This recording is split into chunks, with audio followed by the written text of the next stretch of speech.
Despite laws against acid attacks, the horrific practice continues. In Pakistan, men, women, and children have had acid poured on them as punishment. VOA Islamabad correspondent Sharon Behn talked with victims of acid attacks who are trying to put their lives back together. On assignment's Rebecca Ward caught up with Sharon to learn more about their stories, but we should warn you, this segment contains images that viewers may find disturbing. They had taken a photography course. They had been provided some money to be able to get a camera and to be able to use that camera to go out and photograph others and see the world through the camera. And then they had an exhibit where they were putting up their photographs. And when I found out it was, acid attack survivors doing this, I thought I really wanted to talk to them. I thought it was amazing, their courage to be able to just come out and not hide anything. And that is very important, especially here in Pakistan, where physical beauty is actually quite important. They had both gone through a network called the Acid Survivors Foundation. Valerie Khan, chair of the Acid Survivors Foundation in Islamabad, says breaking the stigma of the survivors' scars is essential to their survival. It's about rebuilding your mind, your self-esteem, and it's about reclaiming your space in the community and in the public space. It's just so sad that there has to be an acid survivors network. So why acid? How does this play into the culture there? I actually thought that acid attacks were something relatively new, but they're not.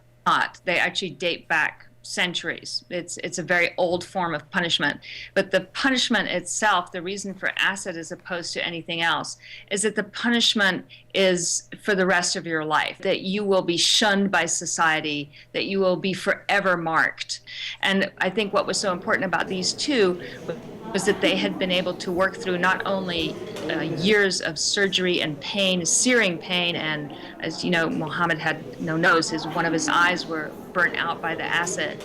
And not only to overcome that, but to be able to overcome the psychological side and stand up in front of society and say, I am worth something.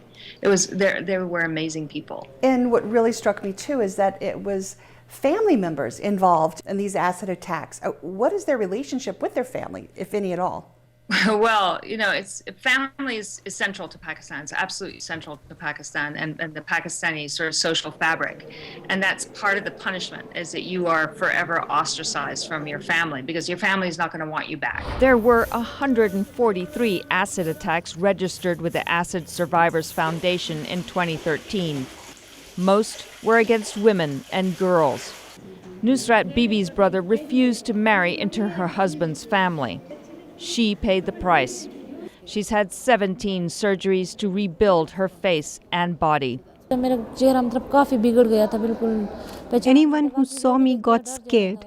They showed my pictures to my children to scare them, telling them their mother was frightening and had become a ghost. I asked her, what happened to your husband? And she actually went through the legal system and managed to get him into jail for 10 months. And then he came out and took her youngest kids. She won't talk to him. She absolutely refuses to talk to him. And her daughter won't talk to him either. So she returned to her family.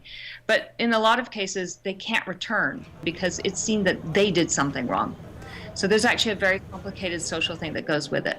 I was surprised to learn that about 40% of these acid attacks are against men. I found that really surprising. I didn't know that myself. And interesting with Muhammad, it was exactly the same reason. Muhammad Farouk refused to marry the woman his family had chosen for him. His punishment, having corrosive acid thrown in his face. It felt like water, but I was wrong. The acid burned my face and body. My skin sounded like dried leaves cracking. The Acid Survivors Foundation told me that a lot of young boys are burned with acid if they refuse a sexual overture of some kind. A lot of girls are burned because here they tend to sleep with their moms. And when they pour the acid on the mother, the little girls, I'm talking really little girls, will get burned and disfigured for life also. It's not only just that one victim. There can be multiple victims from one attack. So what is the government doing? What is the tack they're taking to try to counter this?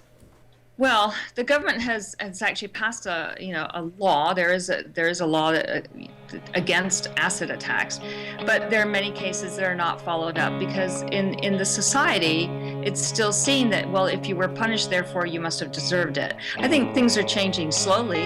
I think there's a general recognition that this is not acceptable, but it's very, very slow, and these attacks are still taking place. All right, and again, that was VOA Islamabad correspondent Sharon Behn. According to Acid Survivors Trust International, some 1,500 of these acid attacks happen worldwide every year, but many more attacks go unreported. That is pretty much just about the most cowardly act anyone can do on another. That is basically what that is. Yeah, it's awful.